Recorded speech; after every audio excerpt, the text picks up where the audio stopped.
Para a gente começar a fazer. Eu escolhi 10 probleminhas razoáveis, eu ia chamar essa aula de funções que foram feitas para funcionar, porque a minha intenção nessa aula de hoje é que nós fizéssemos alguns ajustes e víssemos alguns problemas que vão precisar de conhecimentos a respeito de funções e fazer alguns ajustes em cima de funções para que a gente possa obter alguns resultados.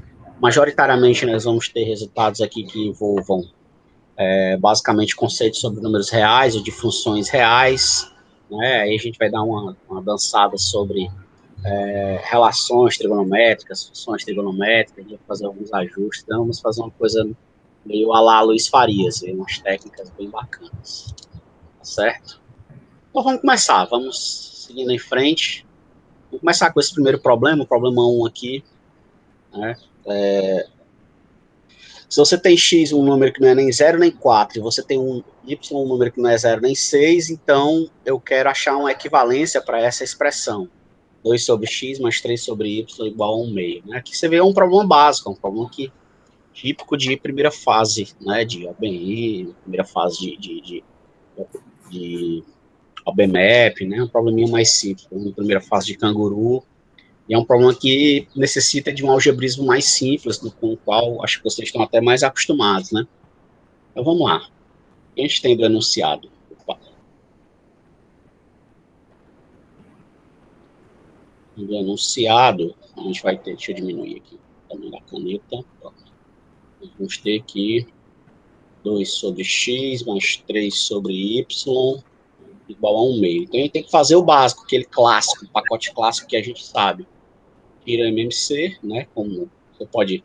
Aqui é aquela discussão que a gente até já teve, quem assistiu a aula comigo. A gente fala em pegar um mínimo múltiplo comum, mas necessariamente você não precisa pegar um mínimo múltiplo comum. Você pega um múltiplo qualquer que também resolve. Por que a gente pega o menor? Porque o menor facilita nas contas, porque o menor é o divisor de todos os outros múltiplos, né? Então, esse é o motivo da gente pegar o menor.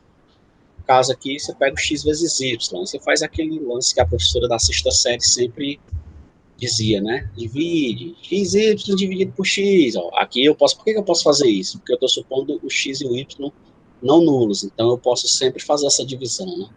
É uma das coisas que vocês que estudam Olimpíadas têm que começar a refletir quando forem resolver problemas. Se você vai fazer uma coisa, a primeira coisa que você tem que pensar é: será que eu realmente posso fazer isso que eu estou querendo fazer, né? Então, nesse caso é possível porque ambos são não nulos. Então, vamos lá. Quando você olha para cá, você vai ter um fator ajustado 2y, né? xy dividido por x vezes 2. Da mesma forma com o outro cara, xy dividido por y. Aqui vai ficar o fator 3y. E desse lado a gente acabou nem mexendo, né? Desse lado a gente acabou nem mexendo, porque você tem um meio do lado de cá também, né? Aí, se vocês lembram lá, a tia do sexto ano também diz assim: gente, multiplica por xy dos dois lados para cortar o denominador, né? Na verdade, você nem precisa fazer isso, você nem precisa fazer isso necessariamente. O que, é que você pode fazer? Passa 2 multiplicando e você passa o xy para o lado de cá, né? Pode pensar em fazer isso também, sem nenhum problema, certo? Vamos lá, então. Quando você olhar para essa situação, o que a gente pode pensar nesse caso? Sim, Carlos Henrique. Oi. A Stephanie aqui, muito atenta, notou que tu colocou 3Y. Na verdade, não é 3Y, é 3x. Obrigado. A Stephanie é ótimo. Obrigado. Deixa eu ajustar a borracha. Senão eu fico apagando.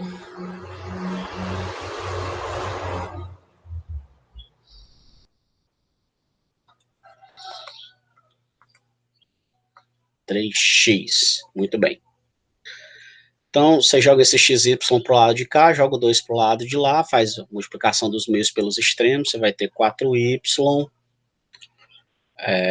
mais 6x igual a xy.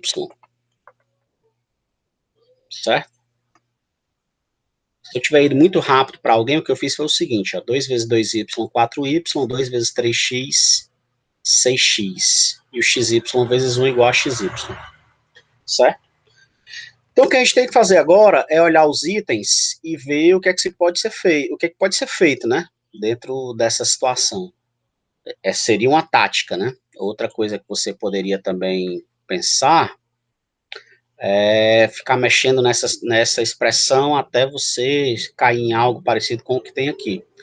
Mas isso pode durar muito tempo, né? Então, eu particularmente prefiro olhar para os itens e dizer assim, olha, parece mais com esse cara aqui, acaba saindo mais rápido do que se você for tentar fazer algum tipo de magic, né? And the magic goes happen aí.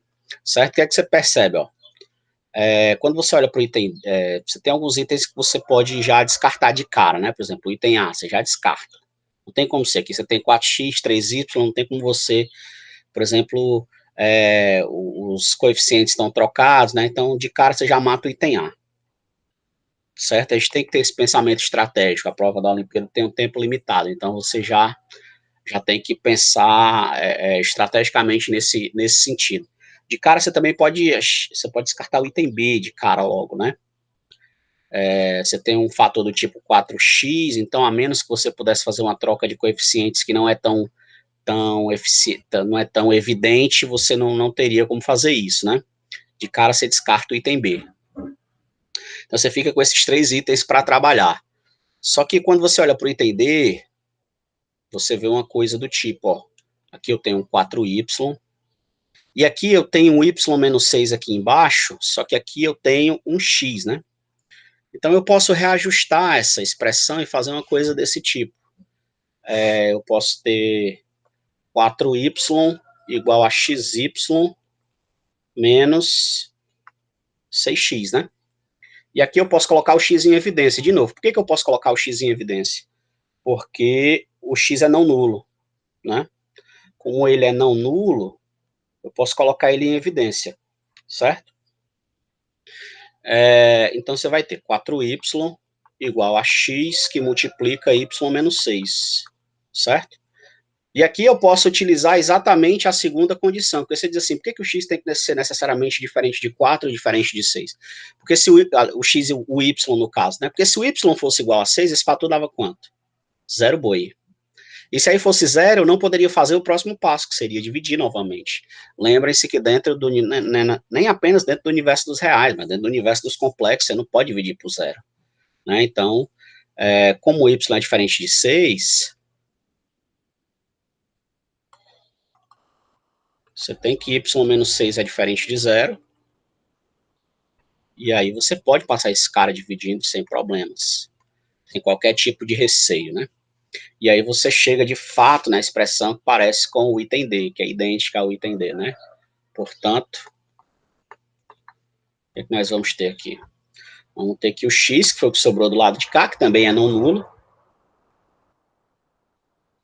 Pode ser escrito como sendo 4y sobre y menos 6. Beleza? Muito rápido. Alguém tem alguma pergunta? Algum questionamento aí a ser feito? Coloquei 3x, fez 6x, né? A Stephanie fez uma pergunta aí, 3x, eu não sei se era com relação... Eu coloquei algum 3x aqui, foi? Não, aqui já foi antes de multiplicar por 2. Beleza? Então, esse tipo de problema é aquele problema que você chega e passa por cima dele. Você já vem com o seu trator em velocidade, já vem com um V0 diferente de zero e você, pá, amassa ele muito rapidamente na prova, né? Para seguir para os problemas que realmente interessam. Beleza? Deixa eu... Esse é um problema interessante, e é um problema onde a gente já mexe com outro tipo de expressões que são expressões algébricas misturadas com expressões geométricas, né? O professor Luiz gosta muito disso. Acho que vocês vão ver ele tratando desse tipo de problema comumente aí, certo? Então ele gosta desses problemas ele tem um certo carinho especial por esses problemas. Vamos lá. Então, vamos começar aqui agora, já que vocês já estão com V0 diferente de zero, vou dar umas dicas e um minutinho para vocês pensarem nesse problema. Aqui você tem o seguinte, θ é um ângulo agudo, então essa informação é importante. De fato, galera, toda a informação que tiver nos problemas, elas são informações pertinentes. A gente tem que começar a pensar dessa forma. Pô, esse cara não deu essa informação do nada.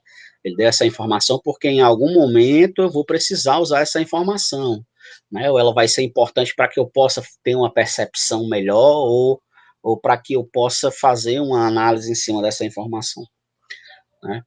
Então, θ é um ângulo agudo. O que a gente entende por ângulos agudos antes de começar, né? São ângulos agudos, são ângulos que estão lá no primeiro quadrante do círculo trigonométrico, né? Então, θ é agudo. θ agudo significa que o meu θ está dentro desse intervalo, né? 0 menor ou igual a θ menor ou igual a π sobre 2, né? Na verdade, estritamente menor, porque se ele for igual a π sobre 2, ele não é mais agudo, ele é reto, né? Ou 90 graus, você pode pensar π sobre 2, 90 graus, ou depende aí de onde você esteja. 0 grau, menor ou igual que θ, menor que 90 graus. Então, você pode pensar dessas duas formas. Aqui é melhor de pensar porque é um número real, né? Um ângulo, né? Então, você tem que pensar dessa forma. Então, assim, a gente tem um arco metade aqui. Quando a gente fala de equações de arco metade, eu vou ser muito sincero com vocês aqui. Se serve de consolo para vocês, acho, a maioria de vocês deve estar dizendo o seguinte: não lembro, meu Deus, você nem não lembro do arco metade decorado. Eu também não, nunca lembro desse negócio. É muito. Você vai pegar uma raiz de 1 menos o cosseno, às vezes 1 mais cosseno, cosseno mais 1. É um negócio, eu sempre confundo os caras. Então, o que é que eu faço? Eu vou sempre partir para a dedução, né? E a dedução é uma coisa muito simples, porque primeiro, você vem sempre pelo cosseno, porque é por onde você pode colocar em evidência, né? E aí você sempre lembra o seguinte, o que é o cosseno de θ? O cosseno de θ é sempre o cosseno de θ sobre 2 mais θ sobre 2. Certo? E aí isso aqui vai ser quem? Pela definição do arco-soma, não é pela equação do arco-soma. Essa aqui eu lembro, essa aqui eu não esqueço, né? Sempre a musiquinha do Gonçalves diz lá, cosseno A, cosseno B, seno A. Só que é com sinal trocado, né? Então, isso aqui vai ser cosseno ao quadrado de θ sobre 2, menos seno ao quadrado de θ sobre 2. Aí eu uso o fato de que esse cara eu posso sempre transformar pela relação fundamental da trigonometria, 1 menos cosseno de θ sobre 2. E aí você vai ter cosseno ao quadrado de θ sobre 2. Cosseno ao quadrado de θ sobre 2, menos 1 mais cosseno ao quadrado de θ sobre 2. Aqui eu já coloquei o menos em evidência. Na minha cabeça, isso aqui é muito trivial para vocês, então eu vou seguindo adiante. Beleza?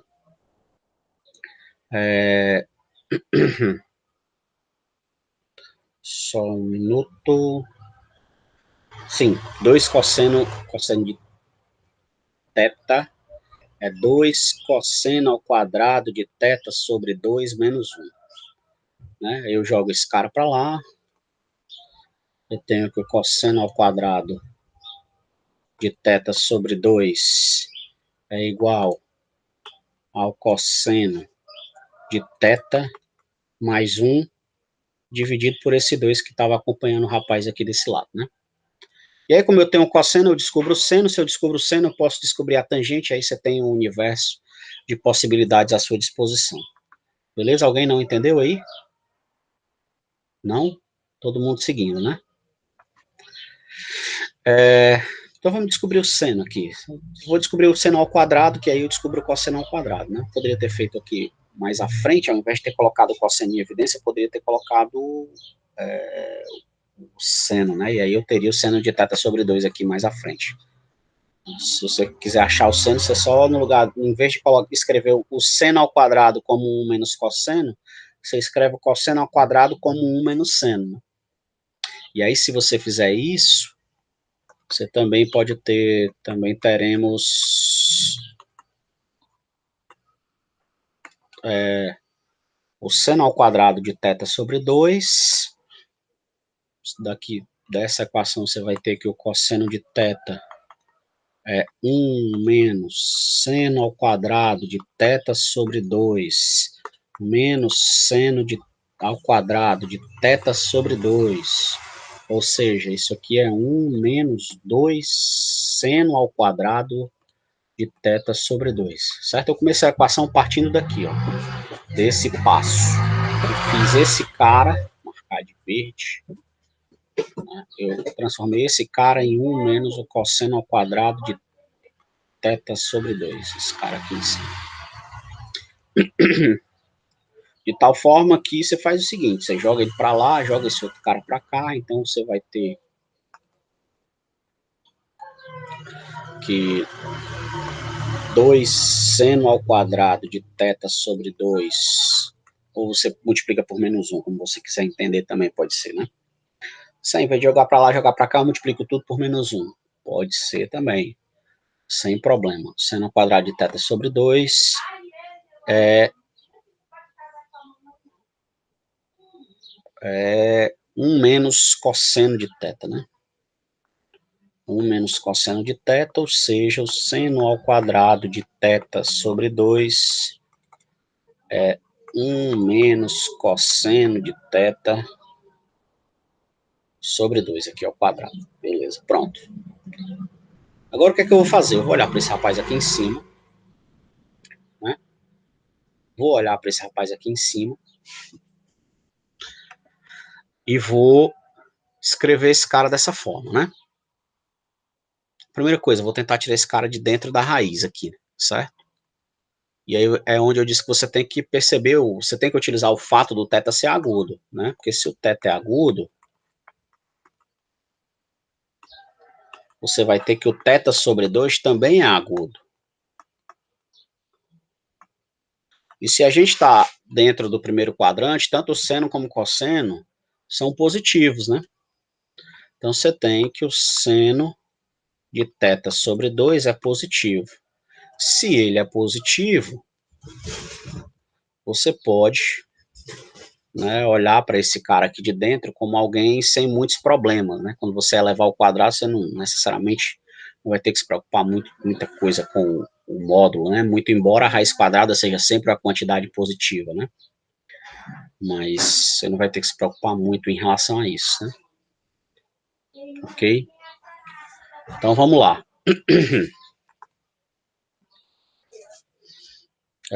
Quando você fizer isso, quem é que vai ser o seno ao quadrado de θ sobre 2? Vai ser x menos 1 sobre 2x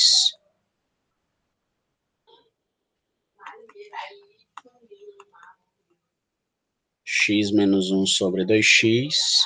Só que esse rapaz ele quer saber especificamente quem é que vai ser o θ, né? Ele não quer especificamente olhar para o seno ou para o cosseno, né? Então aqui vamos fazer vocês pensarem um pouco agora.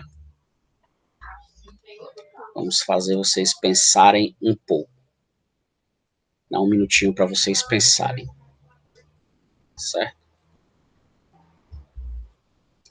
Então, assim, tem um lado mais doloroso, né? Tem um lado mais doloroso que é você tentar sair distribuindo e escrever essa coisa realmente como um cosseno e ir atrás de um arco seno, uma coisa que seria mais complicada, né? Mas a dica que eu dou é o seguinte, é você comparar, tá de verde a dica, compare esse cara com esse rapaz aqui em cima, 1 menos cosseno de θ sobre 2. Certo? Compare esse cara com 1 menos cosseno de θ sobre 2. Compare os dois. Esse é o primeiro ponto. Primeira dica, né? O segundo ponto, depois, use o fato do θ ser agudo.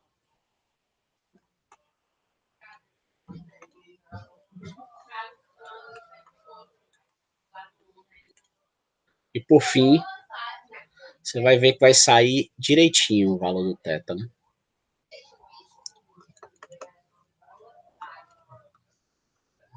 Acho o valor de θ. E quando você olha para os itens também, uma coisa que você tem que entender é que você tem que achar o valor do θ em função de x aí, certo? Um minutinho aí para vocês.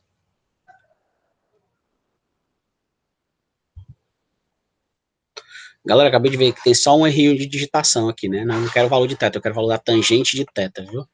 Achando estranho por isso. Por isso que eu não tava olhando assim, esse negócio tá meio estranho. É o valor da tangente de θ. Viu?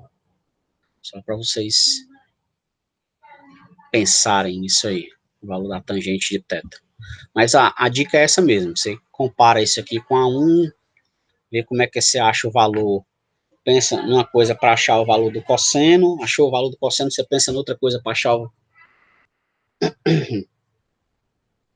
o valor, até pelo cosseno você vai achar uma coisa parecida com a secante e dá para usar a relação fundamental da trigonometria, isso é até mais fácil. Tangente de θ, isso que eu estava achando estranho.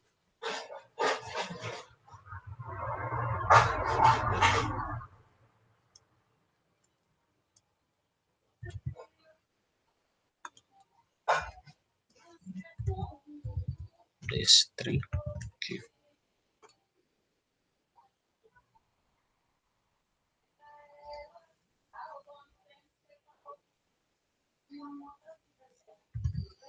Muito bem, vamos aqui, vamos isolar, né? Vamos isolar, vamos ver se a gente isola o cosseno para a gente ver o que acontece com esse cara.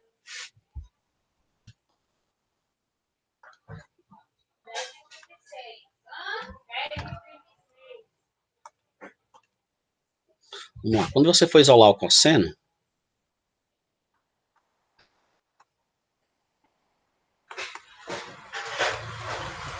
isolar cosseno de θ, certo? Você vai ver o seguinte, ó. Esse 2 passa para cá multiplicando, né? Então você vai ter o seguinte, 1 menos cosseno de θ é igual a 2, que multiplica x menos 1 sobre 2x, né? Ou seja, 1 menos cosseno de θ é igual a x menos 1 sobre x, cancelo 2 com 2, né? Aí você pode... O que é que você pode fazer? Tem alguma coisa aqui que está barreirando, menos cosseno de... Ah, tá certo, é isso mesmo. O menos cosseno de θ sobre 2.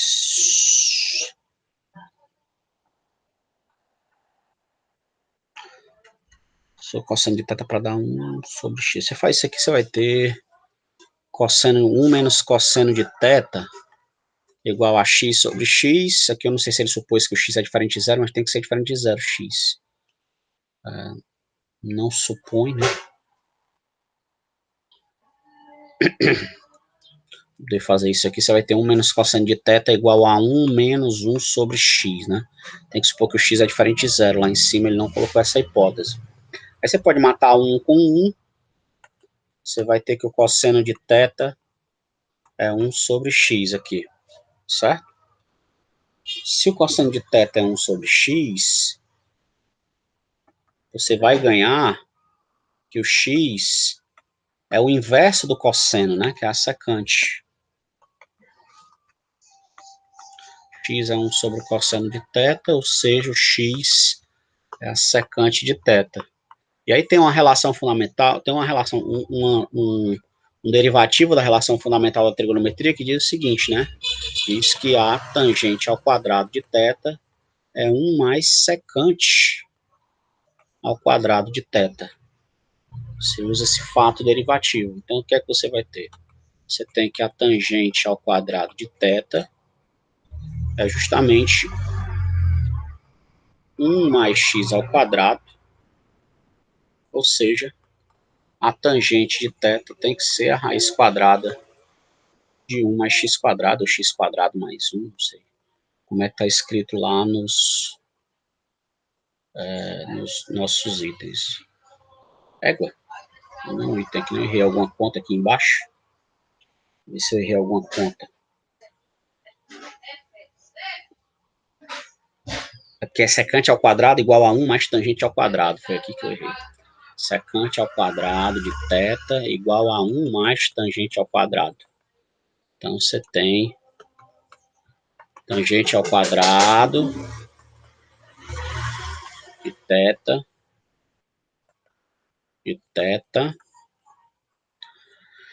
igual a secante ao quadrado de θ menos 1. Ou seja, tangente ao quadrado de θ igual a x menos 1. Ou seja, tangente de θ raiz quadrada de x menos 1. Ok? Aí sim, aí deu certo. Agora achamos o item E como resposta. Então, assim, se serve de consolo, eu nunca lembro dessas relações. Eu sempre prefiro deduzir. É melhor, e é sempre melhor para vocês. Assim, lógico que é melhor se você conseguir ter memória suficiente para isso, né? Mas eu sou péssimo em esse negócio de usar a memória para esses efeitos mais diretos, assim. Eu sempre prefiro isso mesmo. Eu não lembro qual é, mas sei como é que se chega lá, né? É tipo assim, você vai ao centro e diz assim, pô, qual é a rua que fica loja tal? Capaz, a rua eu não sei não, sei chegar lá. Mas a rua eu não sei, não decoro o nome da rua. Mas chegar lá o cara sabe.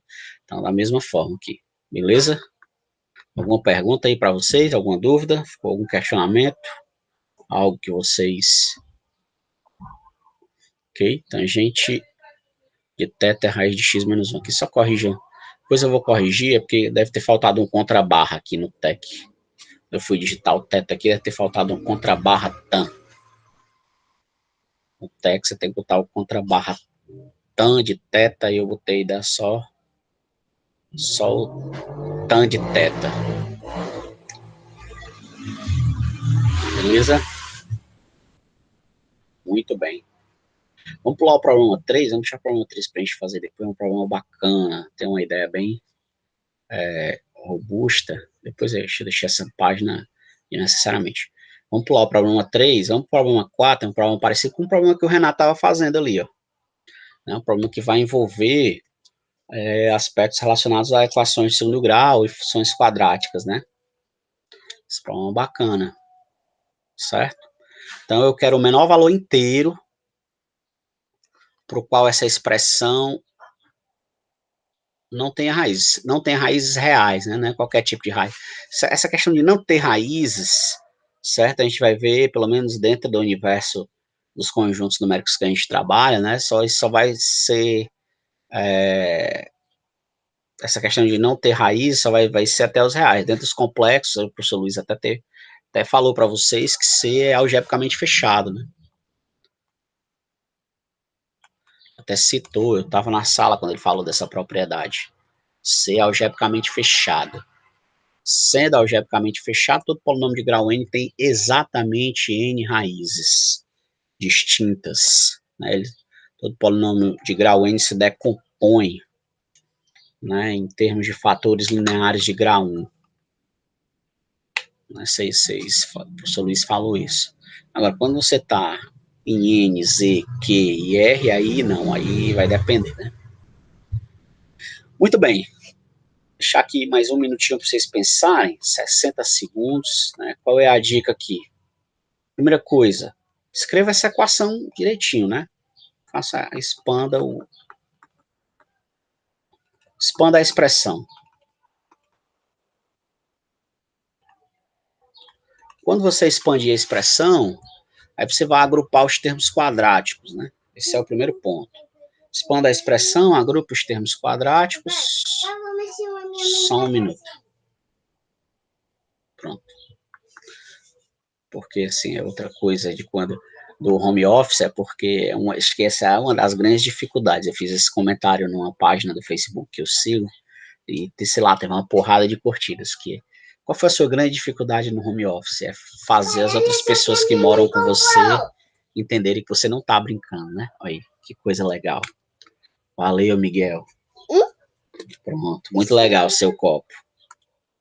E aí isso leva em consideração pai, mãe, filho, irmão, esposa, né? Então, a grande dificuldade de home office é você fazer as outras pessoas entenderem que você não está naquele momento ali brincando, né?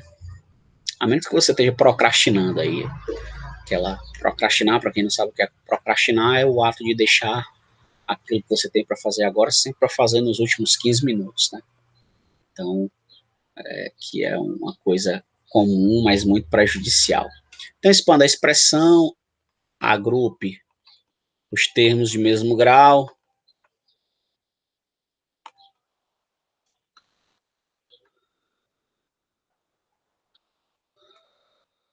E veja, e lembre das condições de existência das raízes reais. Lembre-se que existe uma coisa que está intrinsecamente ligada a essa equação, que é essa coisa, esse termo, esse fator quem determina se vão existir e quantas são as raízes, né, de uma equação de segundo grau ou as raízes de uma função quadrática, né? Lembre das condições de existência das raízes.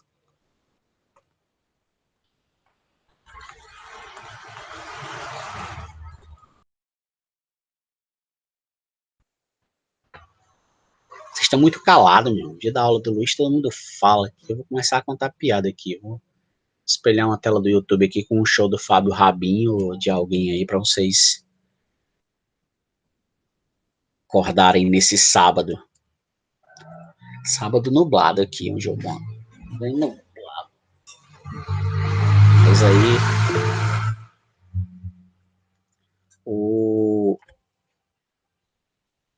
lance da nuvem é porque quando chega essa hora depois das 10, aí aparece que quando o tempo fica muito nublado, aí nem chove muito e nem o sol aparece e o tempo fica mais parado porque não tem vento, aí a gente sente aquela brisazinha vinda, aquela brisa quente que bate no rosto e você tem vontade de correr doido, né? De tanto calor. Eu também não sou tão adepto do frio, não. Tudo bem, vamos seguir adiante aqui. Deixa eu só...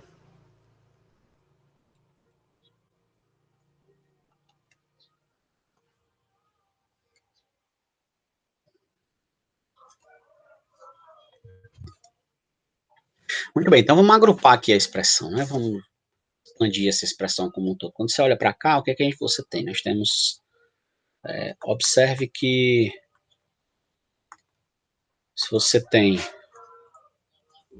que agitar isso aqui, não vai funcionar legal. Tira aqui também. O que acontece? Observe que se você tem...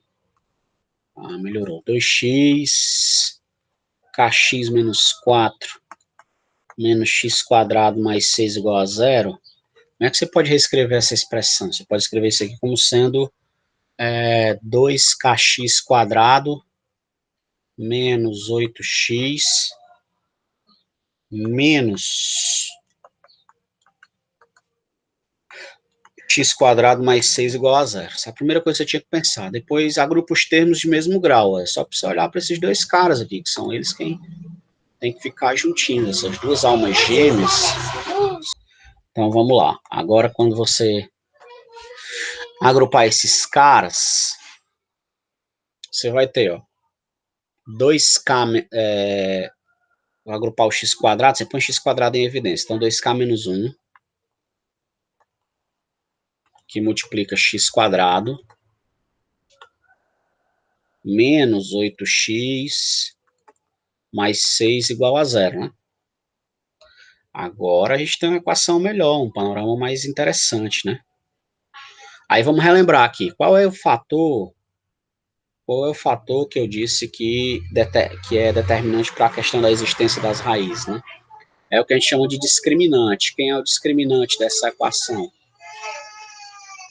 Quem é o discriminante da equação? O discriminante é o que a gente chama de delta, né?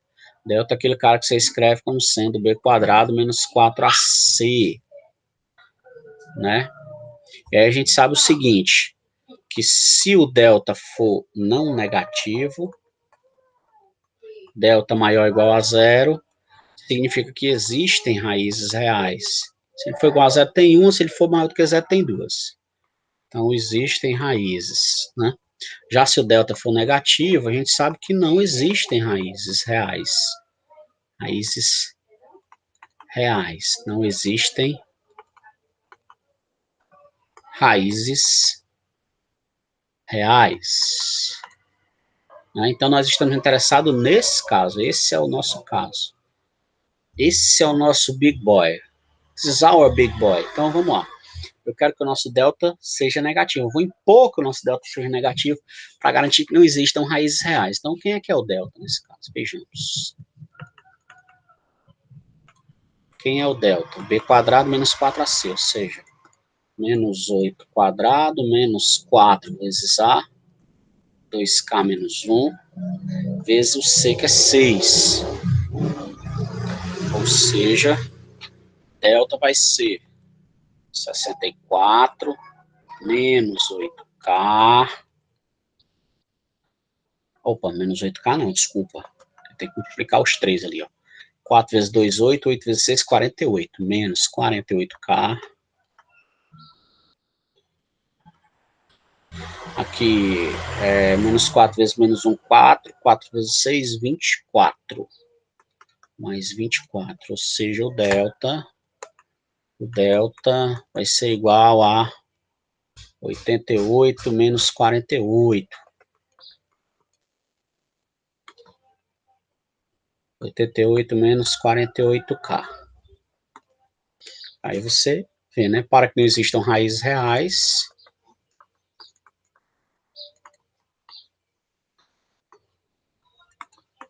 para que não existam raízes reais, nós precisamos obrigatoriamente ter que o delta é negativo. Logo,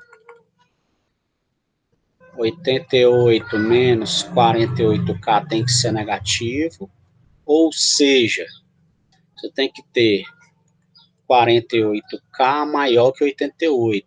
Aí você divide os caras aqui até onde der, aí, sei lá, divide por 8. Então você vai ter 48 dividido por 8, 6K maior que 11, ou seja, o K maior que 11 sobre 6. Então, sempre que o K for maior que 11 sobre 6, esse cara não tem raízes reais, né? Problema simples também. Não é um problema que exige que você tenha essa noção, né? Tem que ter esse conhecimento prévio e tem que fazer essa jogadinha, ok? Aqui, na verdade, tem até que fazer um ajuste aqui. Não tem um item aqui, não sei se acho que eu copiei a figura errada. Deixa eu conferir a figura de novo ali, peraí. Não, eu descobri aqui, é porque eu não olhei direitinho o enunciado, mas é porque o enunciado pede o menor valor inteiro de K para que esse negócio não tenha raiz, né? Então, quando você olha para cá, ó, se o K tem que ser maior do que 11 sextos, qual é o maior inteiro menor do que... qual é o menor inteiro maior que 11 sextos? Né? O menor inteiro maior que 11 sextos é o 12 sextos, que é o 2, né? Então, esse é o menor inteiro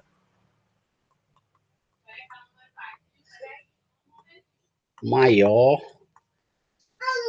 que 11 sextos, né? Ou seja, é o 2. Mamãe me ajudou. Mamãe me ajudou. Ok?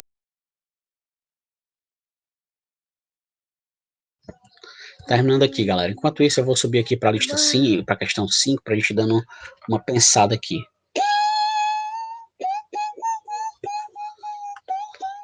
Papai, começou a Among Us. Pronto, pois tchau. Vai jogar Among Us. Deixa eu aqui com os meninos aqui vendo a Olimpíadas. Essa é legal, hein, galera? Questão 5, ó. Se vocês olharem aí. Você tem uma expressão desse tipo, que é uma expressão interessante. Ele quer saber quais dessas sentenças satisfazem essa condição, satisfazem esse valor de x aqui para todo número real, né?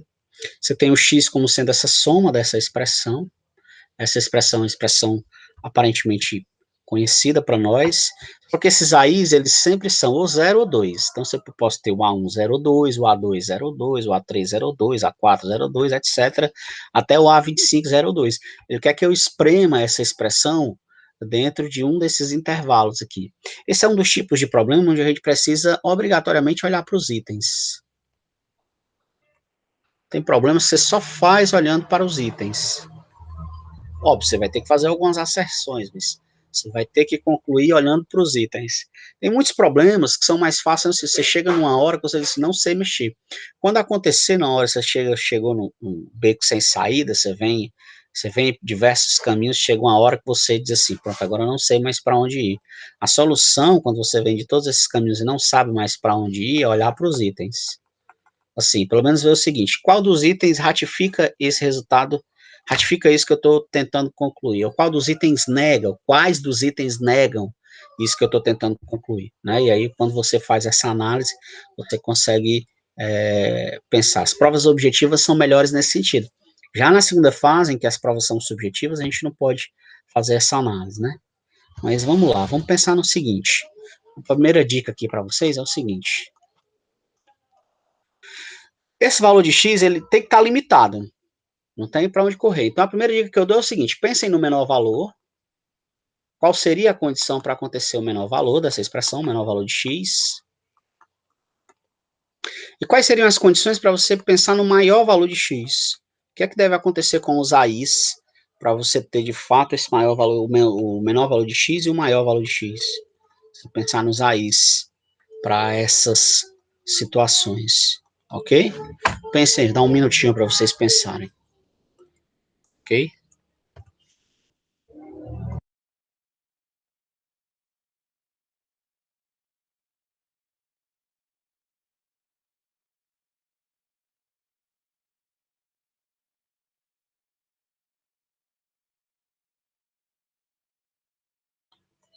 Pronto, vamos lá, galera. Então, se você olhar, quando é que acontece o menor valor de x? Primeiro, você tem que pensar o seguinte, se os AIs ou são 0 ou são 2, né, você tem que o AI é maior do que 0 para todo I.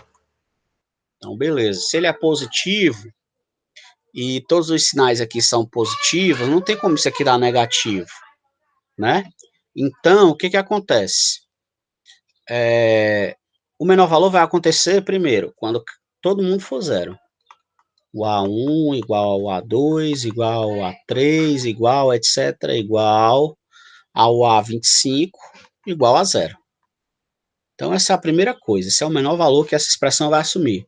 E o x vai ser 0 quando isso aqui acontecer, certo? Agora, quando você olha para cá, ó, qual é o maior valor de x? Da mesma forma, fazendo a mesma análise, né? Quando é que o maior valor, para qual valor, para qual AI ou para quais AIs você vai ter o maior valor possível de x aí? Você vai ter o maior valor possível para quando os AIs também forem todos iguais, mas não quando os AIs forem iguais a 0. Você vai ter o maior valor de x quando os AIs forem todos iguais a 2. Né? E aí, nesse caso, então você já sabe que o x está limitado inferiormente pelo 0. Né? Então, ele é menor ou igual a 0. Não tem como ele não ser menor ou igual a 0 aqui nesse caso. Basta fazer todos os AIs iguais a 0, você vai ter x igual a 0 como uma opção, uma possibilidade para essa situação. Né? Agora, você tem que achar o limitante superior, o cara que limita ele lá em cima, né? Então, quando cada i for igual a 2, vamos olhar para essa expressão de x. Então, quando o AI for igual a 2 para todo i, o que nós teremos? Vamos ter que o x é igual a 2 terços, mais 2 sobre 3 ao quadrado, mais 2 sobre 3 ao cubo, mais etc., mais 2 sobre 3 elevado a 25, né? Então, você põe o 2 em evidência, isso aqui vai ficar 2 que multiplica 1/3 mais 1 sobre 3 ao quadrado, mais 1 sobre 3 ao cubo, mais etc, mais 1 sobre 3 a 25. E essa soma a gente sabe fazer, né? Essa soma, a soma dos 25 primeiros termos da PG de razão 1/3. Isso aqui é uma PG, onde a razão é 1/3. E a gente consegue somar esses caras, né? Como é que eu somo esse cara? A gente já pode até chamar isso aqui de S25, né? Então, nesse caso, quando todos os AIs forem iguais a 2, você vai ter o x igual a 2 vezes o S25, ou seja, o x vai ser 2 vezes o A1, que é 1/3. A razão é 1/3 também, então Q elevado a N menos 1. Então, você tem 1/3 elevado a 25 menos 1 sobre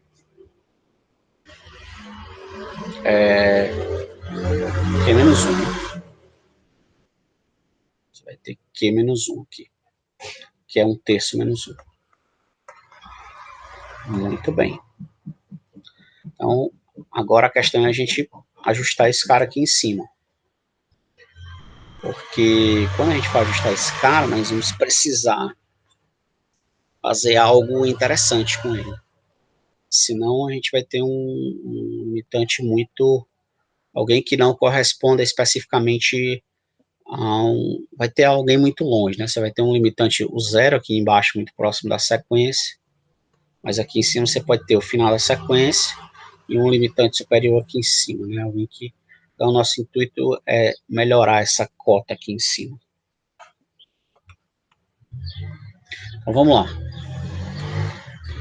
Como é que nós vamos fazer isso? Primeiro vamos ajustar, vamos ajeitar a casa aqui. Como é que vai ser esse cara? Isso aqui vai ser 2 vezes, deixar 1/3 aqui fora. Aqui em cima, esse cara eu posso escrever ele como sendo 1 sobre 3 a 25. 1 sobre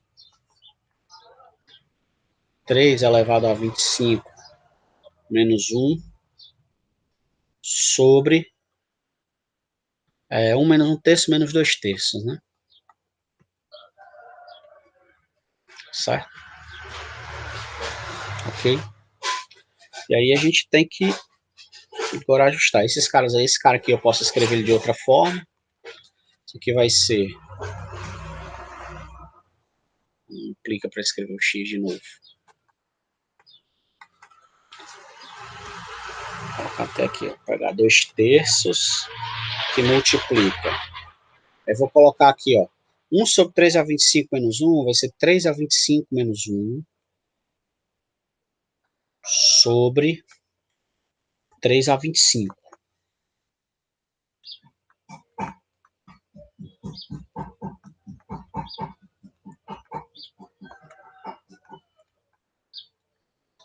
Sobre menos 2/3 aqui embaixo. Certo? Todo mundo acompanhando? Alguma pergunta aí? Alguém levantou a mão? Não estou escutando nada aí no chat. Tranquilo, né? Ninguém falando nada. Vamos lá. Então, quem é que vai ser o nosso x? Nosso x max, vamos dizer assim. Ali é o x min, aqui é o x max. Então, 2/3 vezes... Aí aqui em cima. 3 a 25 menos 1 sobre 3 a 25 vezes menos 3 meios, certo? Aí esse cara morre com esse, faz que nem o Luiz semana passada, vamos acabar com esse negócio de cortar, isso fica feio, né? Esse se cancela com esse se cancela com esse, aqui vai dar 1 menos 3 a 25 sobre 3 a 25, pronto. Então, x vai ser... Ó, 1 menos 3 a 25 sobre 3 a 25, né? O que acontece é que se você olhar, esse cara é negativo, mas tipo muito negativo, né? 3 a 25 é um cara extremamente grande, eu não sei nem se dá para mensurar isso aí, 3 a 25. Né? Então você pega 1 menos 3 a 25, isso aqui é uma coisa negativa, porque 3 a 25 é positivo. Né? Esse cara é muito negativo, certo? Então talvez ele não seja uma cota tão razoável assim. Não sei se eu errei alguma conta aqui, deixa eu olhar se não aconteceu de errar nenhuma conta, né? Posso ter deslizado.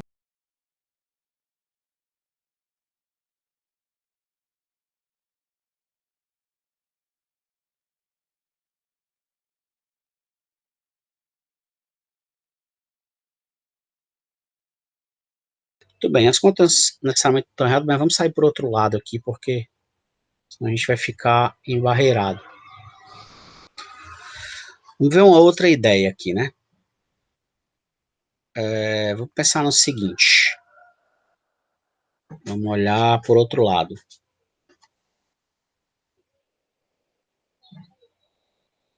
Quando você reescreve essa expressão, né?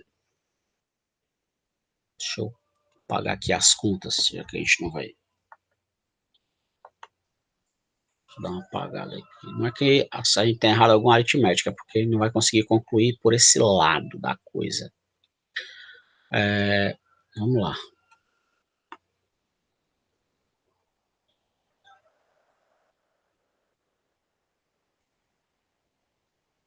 Vamos pensar no seguinte.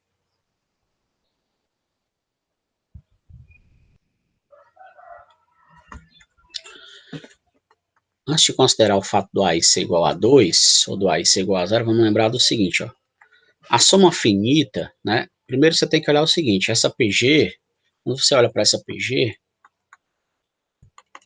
a razão dela é 1/3, né? E a gente sabe que 1/3 está entre 0 e 1. Então, quando a gente olha para essa situação, a gente sabe que se a soma infinita converge. Não é o nosso caso, mas a soma infinita converge, né? Ela converge para onde? Então, a gente sabe que o S infinito, que nesse caso seria o somatório desses caras aqui todos, né? Vamos dizer o seguinte, D.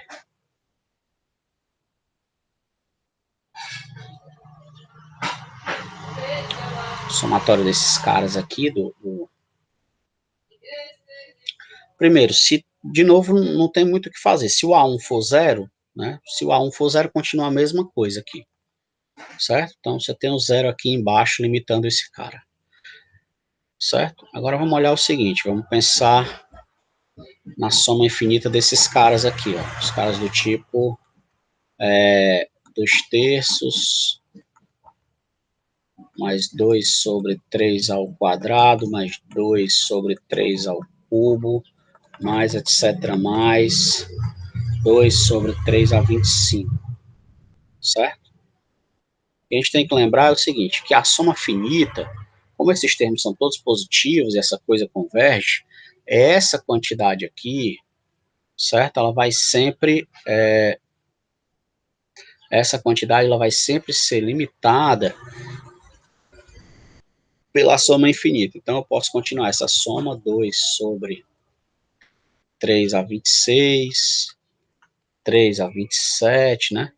E se você continuar isso aqui infinitamente, essa soma ela vai convergir para um número específico, né? Que é quem? O A1 sobre 1 menos a razão, né? A soma dos infinitos termos da PG, certo? Então, muito bem. Se você olhar para o valor dessa soma, esse S infinito, então isso aqui vai ser o A1 2/3 dividido por 1 menos a razão, que é 1/3. Né? Então, isso aqui vai ser 2/3 dividido por 1/3 menos 1/3 dá 2/3. 1 menos 1/3 dá 2/3. E essa soma dá 1 aqui, né? Certo? Então, a gente consegue basicamente um intervalo maior para contendo a soma infinita, né? Talvez a gente precise agora só melhorar essa cota para a soma finita. Vamos ver como é que a gente faz isso agora.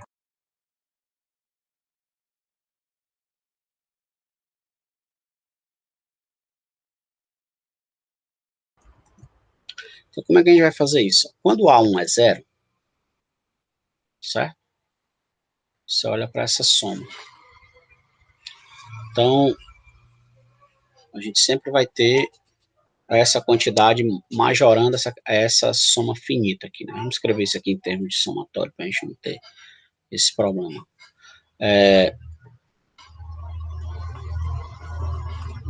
Quando A1 é zero, o que a gente vai ter? A gente já sabe que tem um zero desse lado, como limite inferior, né? Certo? Mas do outro lado você vai ter o seguinte, você vai ter uma soma infinita, uma soma para n variando, não mais de 1, mas mais de 2, né? Porque o A1 é zero, começa a variar de 2 porque o A1 é zero, de 2 até infinito, de quem? Do AN sobre 3 elevado a n, né? Isso aqui a gente sabe que vai ser quem? Vai ser o novo primeiro termo dessa PG infinita, porque quando eu tiro o primeiro termo, se eu retirar esse primeiro termo dessa PG infinita, ela continua infinita, e a soma vai depender agora desse novo primeiro termo. Então, tirei o primeiro termo, ela vai partir de 2 a infinito. Então, de um lado eu tenho 0, do outro lado eu vou ter 2 nonos sobre 1 menos a razão, continua sendo 1/3, né? Então, você vai ter desse lado de cá 2 nonos, que multiplica o inverso de 2/3, que é 3/2, né? Porque aqui 1 menos 1/3 continua dando 2/3. Você soma, isso aqui vai dar 1/3. Então, se o A1 é zero, nós temos que a soma, né? Vamos dizer assim, o SN lá, o intervalo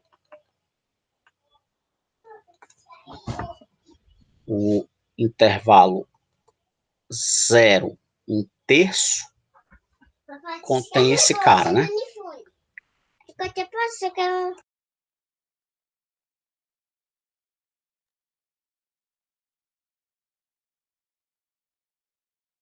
Pronto. Então, 0, 1/3 contém a soma. Então, você tem que 0 menor ou igual a soma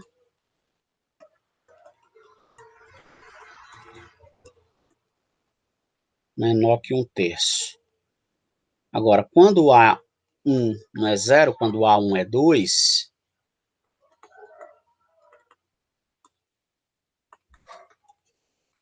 o que nós vamos ter? Quando o A1 for igual a 2,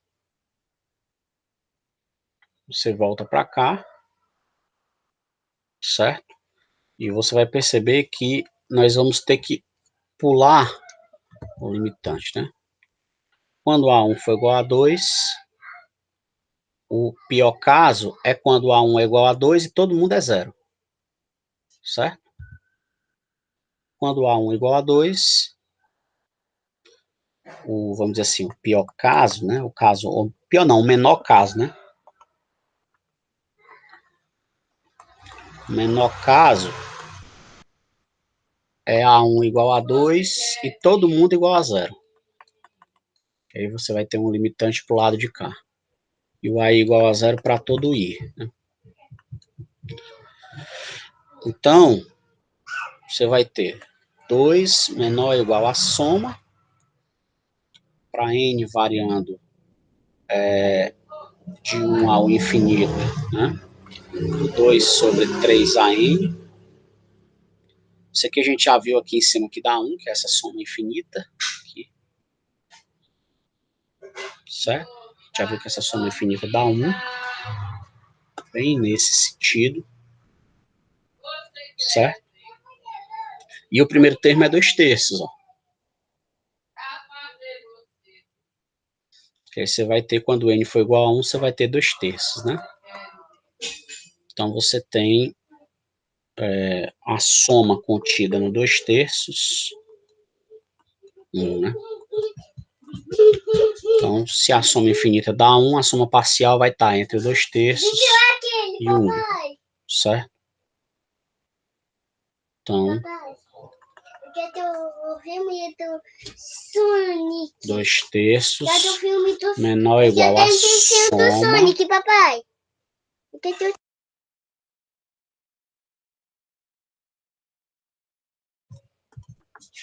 A soma vai estar para n, nesse caso aqui, n variando de 1 a 25, né? Já que eu estou olhando só para a soma parcial. 2 sobre 3an, ou an sobre 3an, menor ou igual a 1, maior ou igual a 2/3. Então, você tem dois intervalos para o qual essa soma parcial está contida. Quando o primeiro termo for 2, o 2/3, 1 é um intervalo bem limitado, onde ela está dentro.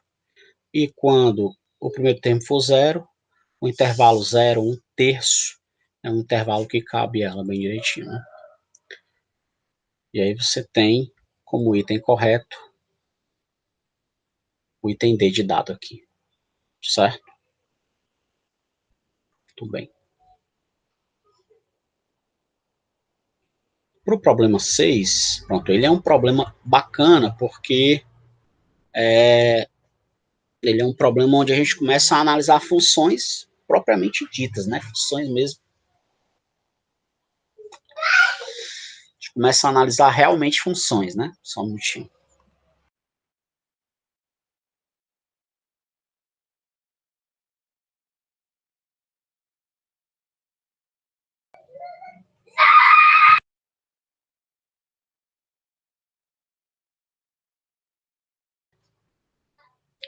Muito bem, então, ó, você tem uma função no problema 6, que é uma função que faz uma coisa muito interessante.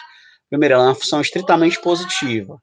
Depois, ela é uma função que transforma somas em produtos, né? Então, a gente tem 4 afirmações e eu quero saber quais delas são verdadeiras, né? Perceba que a gente não tem nenhuma informação sobre a lei de formação da função. A gente não tem nenhuma informação como é. Depois a gente, no final do problema, eu posso até dizer que vai existir uma única função que possui essa característica especificamente, né? Ela leva soma em produto, leva diferença em quociente, né? E leva produtos inteiros, né, em potências. Então, essa função, ela tem uma função muito especial aqui, né? Então, vamos lá. Primeiro, vamos ver se o item A é verdadeiro. Será que o item 1 é verdadeiro? Então, vamos lá. Eu quero saber se o f de 0 é igual a 1. O que eu vou fazer? Eu vou olhar para a informação da função que ele dá e vou ver se isso é verdade. Ó. Primeiro, como é que eu posso escrever o f de 0? Como é que eu posso fazer isso? Tente escrever o f de 0 de um jeito bem bacana. Ó. Quem é o f de 0? O f de 0 pode ser escrito como sendo o f de 0 mais 0. Só que ele está dizendo que essa função leva a soma em produto. Então, f de 0 mais 0 é f de 0 vezes f de 0. Ou seja, você tem que f de 0 é igual a f de 0 vezes f de 0.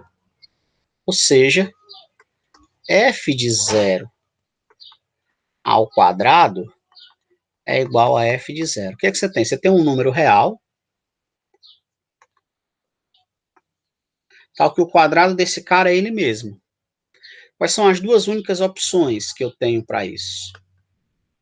Ou o f de 0 é 0, ou o f de 0 é 1. Né? Aqui eu já tiro direto. Que ou o f de 0 é 0, ou o f de 0 é 1. São as duas únicas condições para você ter o quadrado de uma coisa igual a ela mesma. Só que esse cara não pode acontecer. Por que ele não pode acontecer? Porque, por hipótese, a função é estritamente positiva. Por hipótese, a f de x é estritamente positiva para todo x real, em particular para x igual a 0. Então, isso aqui não pode acontecer. Se isso aqui não pode acontecer, o que é que acontece? O f de 0 tem que ser 1. Ok? Ó. Depois ele está dizendo aqui, certo? O f de menos a é 1 sobre f de a. Né? Perceba que aqui eu não tenho um problema de novo, porque a função é estritamente positiva para todo x real. Se o f de a pudesse ser zero, eu poderia ter algum problema aqui, né? Teria algum ponto que não tivesse definido para essa função, né? Mas esse não é o caso, né? Então vamos lá. Como é que eu vou fazer isso aqui? Você faz da seguinte forma. Você pensa também de um jeito muito parecido, né? Você faz o seguinte, ó. Para ver se o item 2 é verdade. Será que o f de menos a é 1 sobre f de a? Será que isso acontece, né? Então, vamos lá. Faça o seguinte. Faça o f de menos a como sendo igual ao f de zero. F de zero mais menos a. Eu posso fazer isso para todo x real, né? Só que utilizando essa definição, isso aqui vai ser quem? Isso aqui vai ser... acho que eu só vou ter o f de a igual a 1, né? Não vai dar para fazer isso. F de zero vezes f de menos a. Tenho que pensar em outra estratégia aqui. Desse jeito não dá. Que é exatamente aquilo que eu provo, é que essa função ela leva diferenças em quocientes.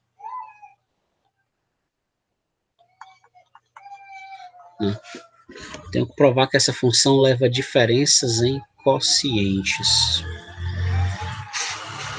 Ah, beleza. Desculpa. Viajei aqui. Desculpa. Estava fazendo de uma forma diferente. Observa o seguinte, ó. Como é que eu posso escrever o f de zero? O f de zero pode ser escrito como sendo o f de a menos a, né? Ou seja, isso aqui vai ser o f de a mais menos a, ok? Só que a gente já sabe pelo item 1 que o f de zero vale quanto?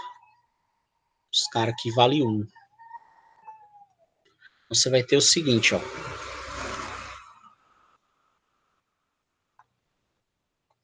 Que o f de a mais menos a é 1. Só que o f de a mais menos a eu posso usar essa informação para distribuir, né? Então, eu tenho que o f de a mais menos a é f de a vezes f de menos a. Ou seja, o f de menos a é 1 sobre o f de a, como eu queria demonstrar, né? Então, de fato, é verdade. Também tá ok aqui. Certo? Então, aqui, ó, você já mata o item A, não tem como ser o item A,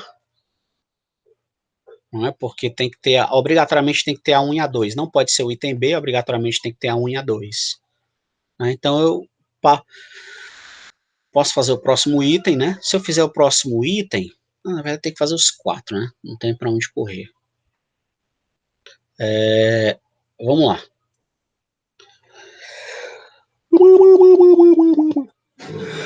Será que o f de a é a raiz cúbica do f de 3a? Então, para todo A real, será que isso aqui vale, né? Vamos lá.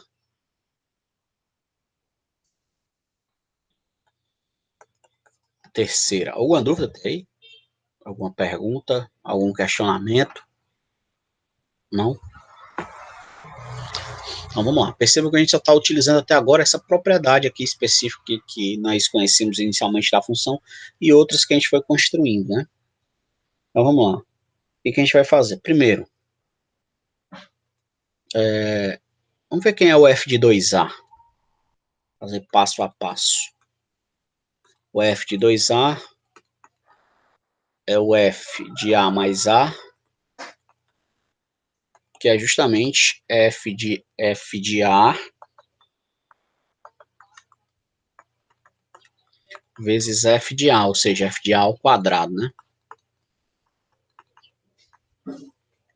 Certo? De novo, lembrem-se de que a f é estritamente positiva para todo A real, para todo x real, em particular para A. Da mesma forma,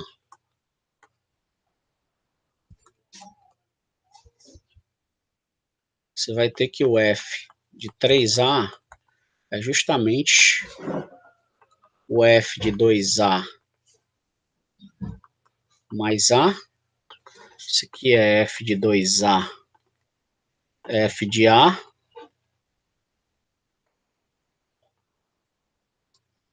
Certo? Isso aqui é f de A ao quadrado vezes f de A. Assim, o f de 3A é o f de A ao cubo. Se você usar indução finita, né? Se você pensar indutivamente, então utilizando indução finita sobre N,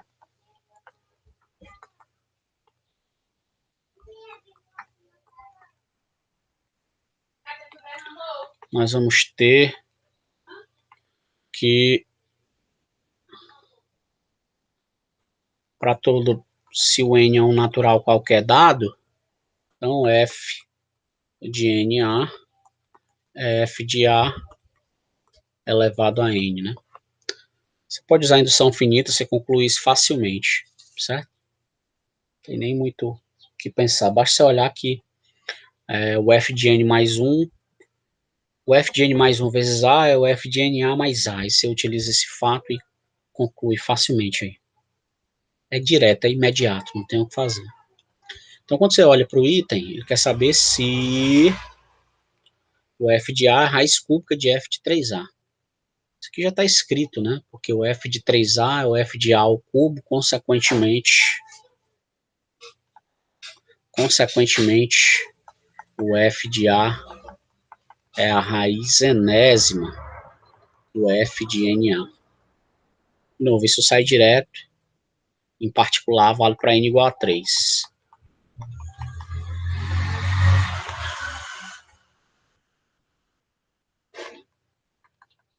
Então não tem. Beleza. Verdadeiro também. Falta ver só o 4. Deixa eu concluir se todas são, se não são, né? Ok?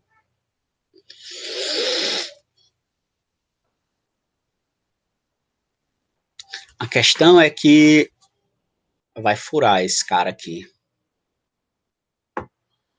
Né? E onde é que ele vai furar?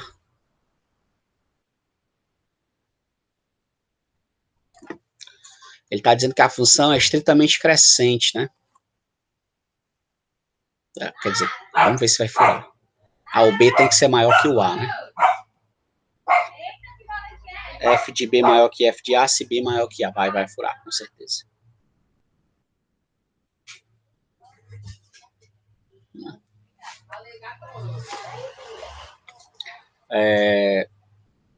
O que a gente vai ter que fazer aqui nesse caso? A gente pode apresentar um contra-exemplo, né? A gente pode apresentar um contra-exemplo. Ou se a gente não quiser apresentar um contra-exemplo, você pode tentar construir isso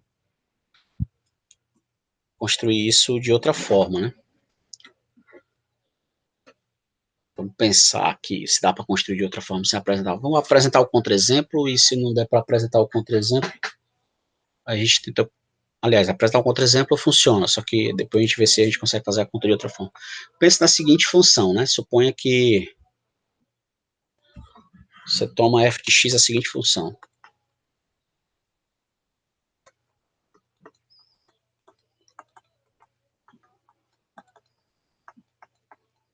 Um meio elevado a x, né?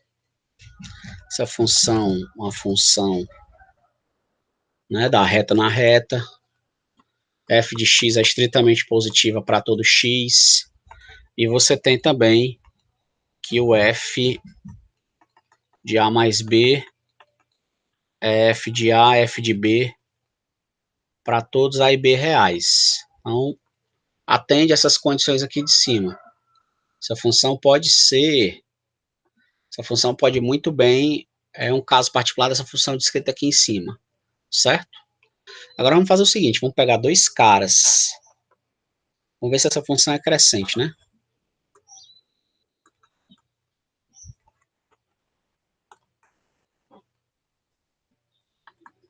Será que f é crescente? Essa função? Vamos ver o seguinte, ó. Quando você pega 1 meio ao quadrado, por exemplo, isso aqui é 1/4. E quando você pega 1 meio ao cubo, isso aqui é 1/8, né?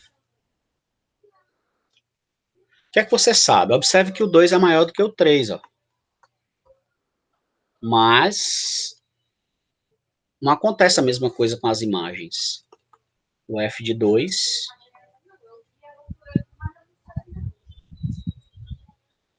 né? Aliás, 2 é maior do que o 3, não, 2 é menor, desculpa. 2 é menor do que o 3, mas quando você olha para as imagens, o f de 2, que é 1/4, é maior que o f de 3, que é 1/8. Então, de fato, isso aqui nem sempre acontece, ou seja, f não é crescente. Posso assistir o filme do Sonic? Eu posso assistir o desenho do Sonic? f não é crescente. Se não é crescente, Papai, não eu posso vale a assistir o propriedade. desenho do Sonic? Então, não vale a propriedade. Se não vale a propriedade,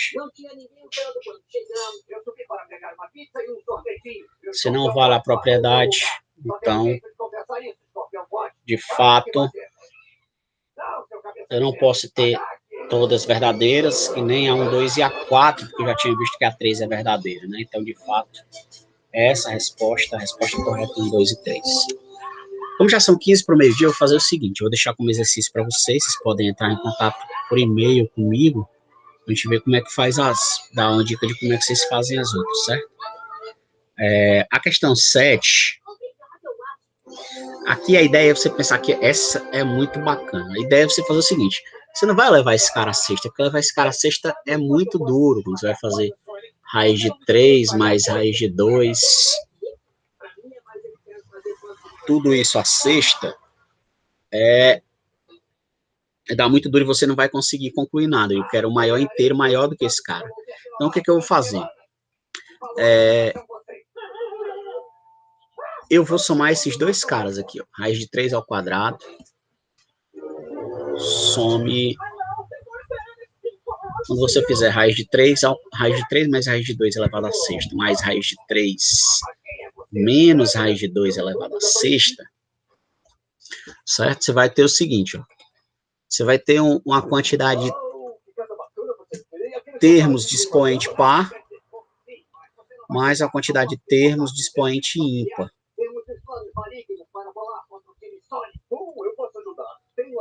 Só que o que vai acontecer? Como esses sinais são opostos, esses termos de expoente ímpar vão ser todos iguais a 0. E aí você majora esses caras de expoente par, certo? E aí você vai achar que esse número tem que ser 970. Depois, quando eu terminar a lista, eu faço todas as soluções e mando para vocês. Posto aqui na sala de aula para vocês pegarem o link. Para essa aqui, você pensa de novo no arco duplo. Você observa o seguinte. 72 é 2 vezes o arco duplo de 36. Certo? Então, você vai fazer o seguinte, ó. Você vai chamar, aí você relaciona os arcos, você vai fazer uma relação de arcos duplos. Certo? Você chama, sei lá, de y 2w quadrado menos 1,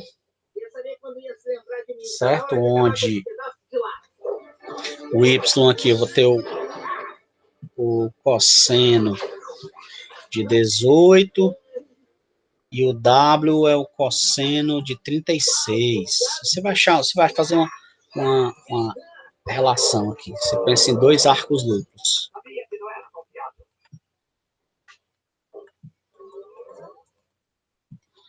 Pensa em dois arcos duplos. E relacione as equações. Aí você resolve um sistema. Aí você vai achar quanto vale essa diferença aqui.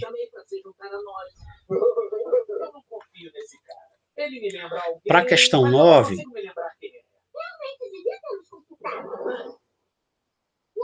você vai fazer o seguinte, é literalmente uma questão de regra de 3, apesar de você tem X vacas, dão os X mais 1 copos de leite em X mais 2 dias. Quantos dias vai levar para X mais 3 vacas darem X mais 5 copos de leite?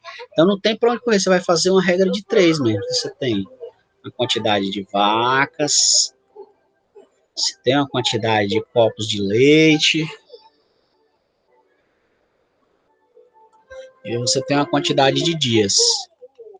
Aí você estuda as grandezas, quem é que é diretamente proporcional, quem é que é inversamente proporcional, e acha nessa situação aqui, ó, você tem x, x mais 1, x mais 2. Aí eu quero x mais 3 vacas, x mais 5 copos de leite, em quantos dias eu faço isso? Vou fazer uma regra de 3 composta.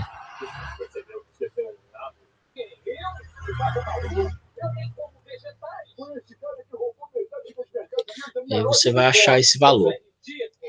E na 10, faça igual ao problema 7. Problema 6, né? Foi esse último que a gente fez, foi o 6 ou foi o 7? 8, 9, 10. Não, foi o 7. Faça igual ao problema 7.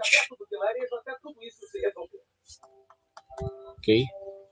Você vai fazer o quê? Você olha aqui, quem é o f de 0? O f de 0 mais 0. Então, f de 0 mais 0, f de 0 mais 0, 2f de 0 é igual a 2f de 0 mais 2f de 0. A função não pode ser nula, só vai ter uma situação, só vai ter uma condição para que isso aconteça. Certo? Aí você vem de novo.